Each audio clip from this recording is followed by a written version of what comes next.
सँगैको साथीहरू है हजुरआमा भइसके सँगै हो त एउटै साल ए यी ए हो ए भनेपछि दिदीलाई पुर्याउनु आउँदा चिनान भएर चाहिँ अनि त्यतिपछि बिहे भएको ए भनेपछि ए ल ल ल भनेपछि यो त उर्वर उर्वर उयो पो रहेछ नि हो यहाँ सालदिदीको त उर्वर ठाउँ पो रहेछ त्यही भएर त अनि हो नि अनि दिलु दिलु दिलु मेरो एकदम दिलु जहिले साथी पनि एकदम कुरो कुरो त्यस्तो टङ्क र सीताको प्रेम सुरु भएको ठाउँ नि यही हो ए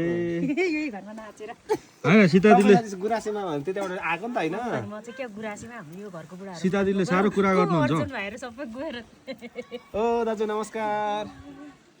यहाँनिर पुरानो गफ गर्दै गरेको नि आज